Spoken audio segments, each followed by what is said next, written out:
Our scripture reading is 1 John chapter 2, verse 28 through chapter 3, verse 10 from the English Standard Version.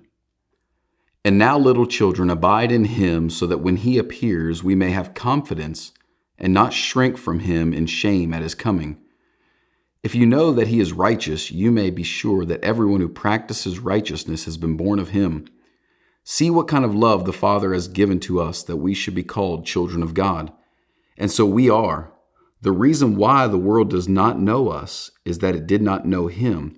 Beloved, we are God's children now, and what we will be has not yet appeared. But we know that when he appears, we shall be like him because we shall see him as he is. And everyone who thus hopes in him purifies himself as he is pure. Everyone who makes a practice of sinning also practices lawlessness. Sin is lawlessness. You know that he appeared in order to take away sins, and in him there is no sin. No one who abides in him keeps on sinning. No one who keeps on sinning has either seen him or known him. Little children, let no one deceive you. Whoever practices righteousness is righteous, as he is righteous. Whoever makes a practice of sinning is of the devil, for the devil has been sinning from the beginning. The reason the Son of God appeared was to destroy the works of the devil. No one born of God makes a practice of sinning, for God's seed abides in him, and he cannot keep on sinning because he has been born of God. By this it is evident who are the children of God and who are the children of the devil. Whoever does not practice righteousness is not of God, nor is the one who does not love his brother. As we dive into this section of Scripture, I want you to consider for just a moment why Jesus came to earth. What was the point of his coming? There are so many words that we could use to describe the reason Jesus came to earth: to heal the sick, to fix what is broken, to mend that which has fallen apart, to bring alive that which died. There's so many different ways that we could describe what Jesus had came to earth for. But have you ever thought about using the word destruction? Jesus came to destroy. But here in 1 John chapter 3, verse 8, that's exactly the phrase that John uses, that Jesus Christ came into earth to destroy the work of the devil. Now, at first, that can sound a little bit mystical, like the work of the devil. What exactly does that mean? But you know, the scripture speaks a lot about this force of darkness, this spirit of evil that lurks and has great influence over the world. Jesus spoke about there being the father of lies and the ruler of darkness. The Apostle Paul would talk about this principality and power that rules the air, and he talks about being a king or prince of this world. Scripture brings us to think about the fact that this world is broken and the ruler of this evil existence is Satan himself. But it's not just this world, it's also my heart.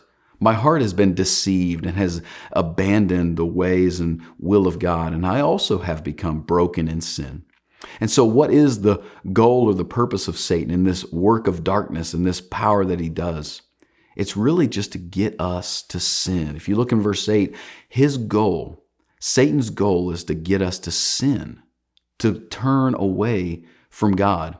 Back up in chapter 3, verse 4, he simply explains it this way: sin is lawlessness. It's violating the law. Now, you might think, well, sin being lawlessness means just this idea that we break the commandments that God has given us to abide by, and we don't abide by them.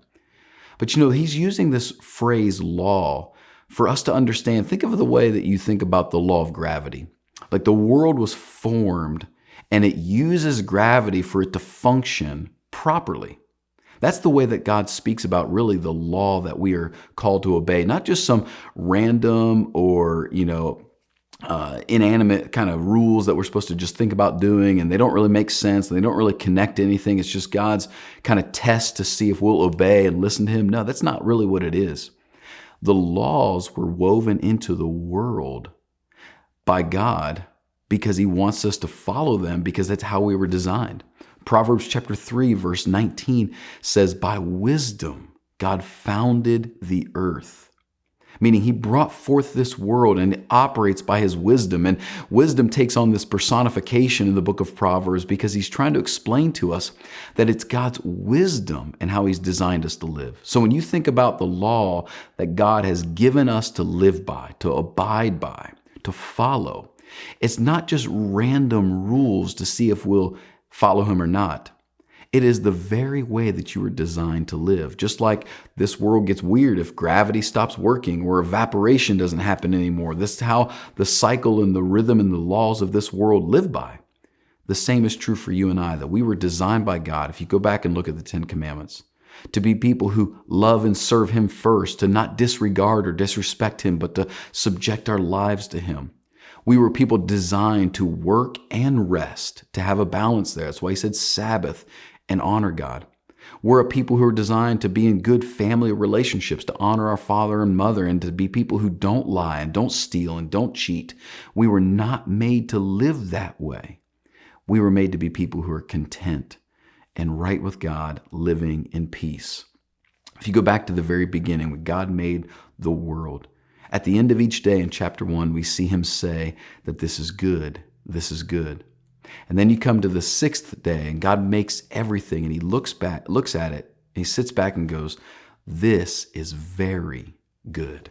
Okay, so it's very good. He's saying this is right.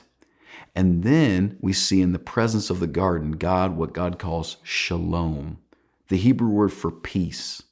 That word shalom doesn't just mean peace as if there's no conflict or peace as if everybody's just happy. The word shalom really means the presence of flourishing, meaning it's the perfect combination of a garden that has seeds and then the perfect amount of rain and the perfect amount of sun, and everything in that environment is exactly perfect for there to be the fullness of growth of that plant and bring about the greatest amount of harvest. Shalom, the presence of everything right, so that things grow perfectly. That's Hebrew shalom, or peace. That's exactly what God created. He made us to work in a way, to live in a way, to have shalom, that we treat each other right and love each other and tell the truth to each other, that we are content and that we are open with each other and honor God and honor each other. And in that way of living, there is human flourishing. And the work of the devil that Jesus came to destroy was that work. The devil came to ruin the shalom. He hates the peacefulness that God's ways bring. He hates the submission that souls have when they see the goodness and greatness of God and yield to him. He hates that. And so he came to disrupt the system of shalom and bring sin. Jesus came to earth not just to bring judgment on sinners, not just to make people feel guilty or bad. He came to destroy the work of ruining shalom in this life. So how exactly does Jesus destroy the work of Satan? Well, the first way is personally. When he came to earth, he lived a perfect life. He had shalom. He lived perfectly, righteously. He obeyed every single command. He never walked into a lawless condition of life. He lived righteous, perfect, acceptable to God. And he deserved to receive from God the fullest pouring out of blessings and the reception into God's presence. He deserved that. But he willingly, for us all corporately, went to the cross. The cross was a sign of curse. The cross was a sign of condemnation. It was judgment against sin. And when Jesus hung on the cross, God poured out his judgment on all the sin of the world while giving to us the righteousness of Jesus. And so now as you come into Jesus Christ and you stand before God, God looks at you and he looks at me and says, I see you as perfect. I see you as righteous. You are forgiven and you are free. Now I can bless you like a child as long as you trust Jesus and his work and not your own. And as we begin to think about Jesus in the right perspective, to understand the work that he came to do to destroy the work of Satan and to deliver us from him, we stop seeing him as just like the eternal forgiver who just like brushes things under the rug, or this great teacher that we should listen to later in life when we need to get mature or get things figured out. But when we see him as the deliverer of our lives right now, we turn ourselves over to him. We don't want to be shackled to sin anymore. We want him to free us from the deception of Satan.